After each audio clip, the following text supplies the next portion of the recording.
No, this is not a program of construction. We don't do backyards, bathrooms, or especially large buildings.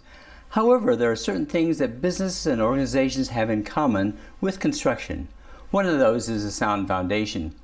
And we'll get to that. But first, welcome to It's Your Business. I'm Roy Rummler, and I'll be your host. The name It's Your Business was chosen because, first, I want you to understand that your business or organization is truly yours and not mine. Regardless of what I do here, if I stand on my head in the corner, juggle, or do magic tricks, I in no way directly affect your business or organization. It is truly your responsibility, which, by the way, also means actually that your business and how you operate your business is frankly none of my business. So if I get into areas that you're not appreciative of, you don't like, or agree with, you can always recommend I just take my philosophies and ideas and take a long walk off a short cliff. So truly, your business is your business. Your organization is your organization. Hopefully, I can provide some insight, be a sideline helper, or even provide some assistance. And if you have some comments, ideas, or suggestions, you're always welcome to contact me at rummlerappliedfocus.com or even give me a call at 208-249-1280. Moving on. We started this program with construction. Particularly, we started at the foundation and how it connects and determines the degree of success and soundness of a building. That is also true in organizations and businesses. Every organization, every business begins with a desire to be successful. The desire and the efforts expended can result in unimaginable success. Amazon, Twitter, Facebook. Or, unfortunately, unimaginable failure. And although many factors contribute to the success of this failure, the foundation is the same. But we're just a bit ahead of ourselves. Let us step back a little further and go to our model. In almost every development, there are models. In building a building, an airplane, a technology component, cars, even clothes, a model is involved. And although there are those who start organizations and businesses without a model helps us solidify what we want, gives us a visual picture that can be remembered and shared. Like a blueprint, it becomes a visual guide. So let us start with a model for optimal success. And I say optimal to represent the very greatest success. And it looks like this. You will notice that our goal of optimal success is at the top. In our model, it is supported by 3 pillars, and these 3 pillars stand on a foundation. Well, for the next few minutes, let us talk about the important foundation. As you already know, all of the sound structures have to have strong sound foundations. Foundations provide the critical support for the whole building or the whole organization. And without that part of the structure, the total structure may fall apart. So what is the foundation in our model for success? Let's give you a chance to figure it out. Here are a couple of examples of groups that did not pay attention to this foundation. The lack of attention to our foundation made the difference in the Swiss watch industry in 1970, employing 90,000 employees, but by 1980 had fallen to only 30,000. Failure to pay attention to this important foundation also brought the American automobile industry to its knees. In the 1950s, William Edward Deming tried to share a concept of quality control. Hey, American manufacturers weren't interested. So Bill took his way of thinking to the Japanese, and they not only listened, but the Japanese automobile folks began building cars using it. All of a sudden, cars and parts from Asia, once considered junk, were now considered as quality, often surpassing those made in the United States.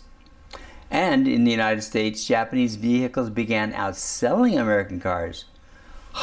So what is this critically important foundation for our model of success? Well, I learned it from a 17-year-old boy, actually a son of mine named Grant. One evening, Grant came home from an activity at the high school very disturbed. He was noticeably upset and started to tell me about his problem. Well, as his perfect father, experienced educator, and an individual with considerable college training, of course, I knew the answers and began to tell Grant what he should do. As I started into my "I'll solve your problem" state, Grant said something that was absolutely unexpected and in fact shocking. He said to me, "Dad, shut up. My children did not talk to me that way, and it shocked me. In fact, it shocked me into silence, into shutting up.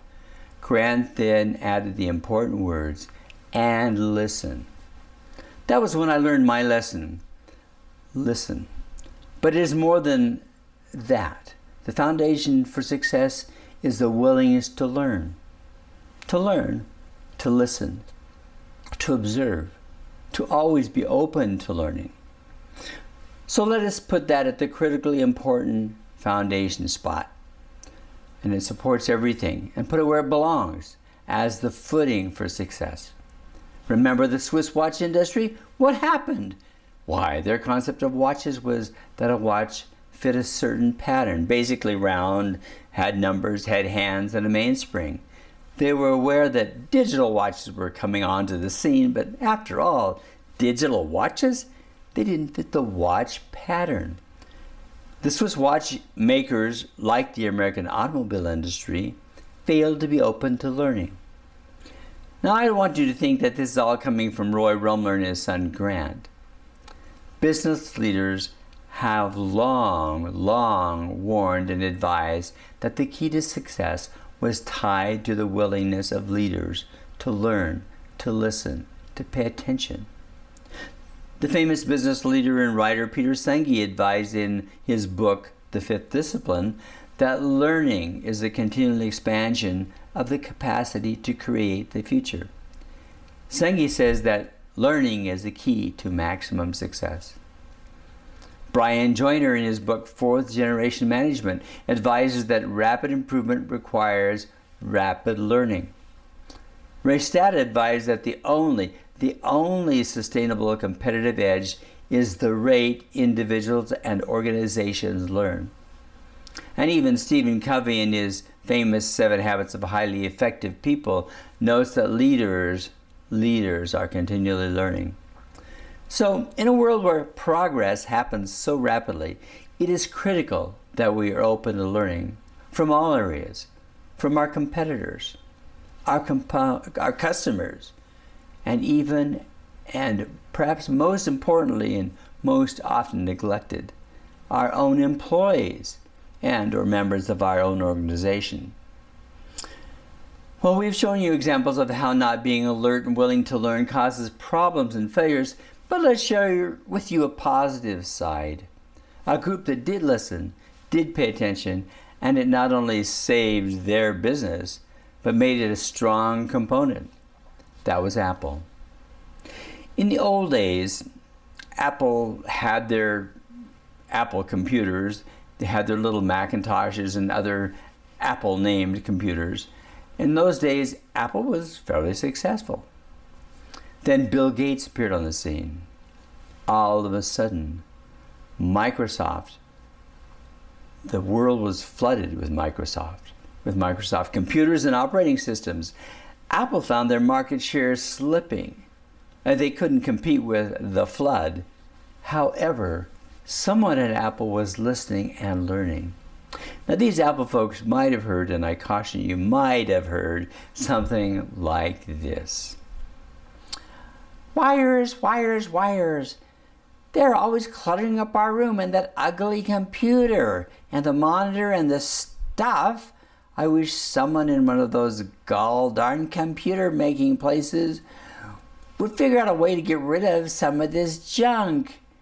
Maybe they could even make it more beautiful, at least acceptable. Somebody at Apple was listening.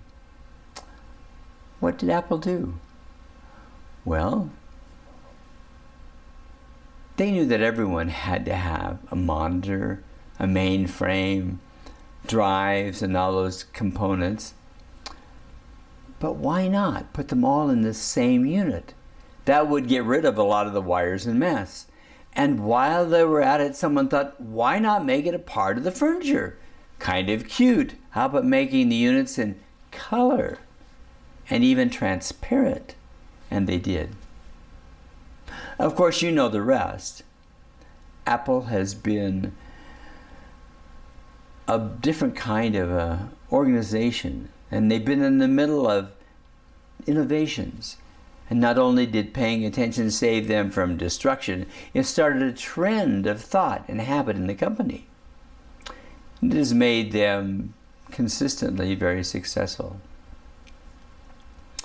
Now, although I have just given you a pretty sketchy detail of the reasons why openness to learning is the foundation for success, maybe you can note that it just seems logical that if we fail to keep learning and preparing, we prepare to fail. Which brings us to another question.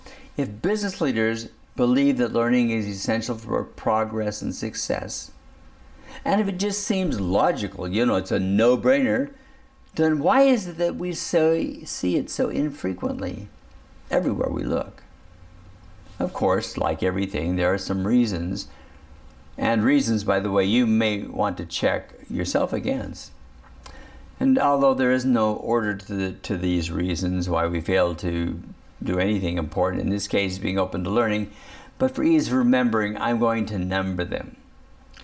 So, number one, we often fail to be open to learning because we don't see a need now. And I would emphasize the now. Too often we don't look ahead. After all, everything looks okay for now. If the watchmakers could have seen ahead, they would probably have included digital watches alongside their regular ones. It is critical that we are always reaching ahead as far as possible, and we're willing to look at as many ideas and possibilities as we can. The future progresses to the present very quickly. Number two, close to number one, sometimes we're not open to learning because we think we are already open to learning. That is, we know the business, we read the materials, we have maybe an MBA, and we listen to certain sources. The caution here is not to allow our sources to be too selective. We limit our view when we do that. Make sure you expand your sources from time to time. Especially don't forget to include your employees. Get their input. Number three, we are not willing to be as open to learning that would be best for us because some of the ideas we encounter are uncomfortable and tell us that we might need to make a change. And everyone is a comfort spot. Everyone struggles with change. Like Tarzan swinging on a secure vine, we feel safest where we are.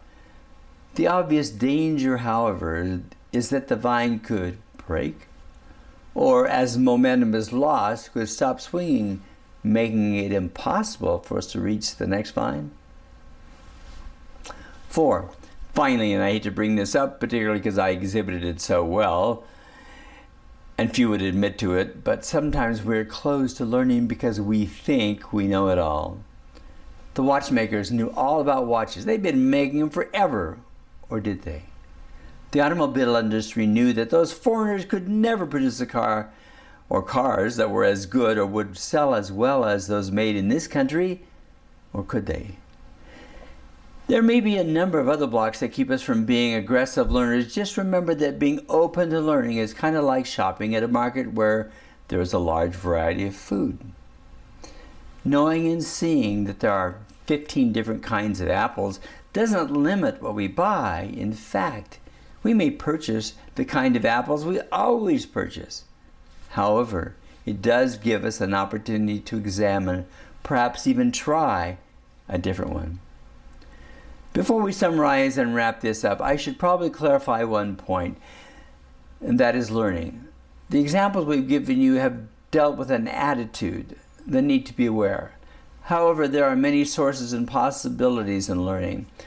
To research a topic years back might have taken several trips to the library. Today, we can access that same library material and also the ideas of individuals across the world. And we can do it in minutes and from our homes, offices, or wherever. And we can do it on all kinds of devices, even our phones. There is a glut of information available 24 hours a day. Be careful not to confuse gathering information with learning. Because of this ease of acquiring information, there is a new phase championed by leadership, by the way, in a number of leading companies. These leaders are suggesting we take time to think about, consider, and ponder the information we are presented with. Remember, information is everywhere, and information is just information. Don't confuse information acquisition with learning. Although it is part, it is only a component. So let us summarize now. Our emphasis for today was the foundation of progress, and that the things we'll be talking about had to do with your willingness to learn. And a suggestion, take the foundation, put your name in front of it. Roy is open to learning. Jack is open to learning. Martha is open to learning. And instead of building a foundation, next time, we're going to have ice cream and cake, cookies. Well, if you have ideas, by all means, give me an email or send me a phone call with your suggestions or ideas. And until we meet again, remember that you have choices. And you make your own choices. And the only problem with choices is, while you can make all the choices you want, remember that the consequences, the results, are something that happens to be connected to the choices. And it's your business. See you next time.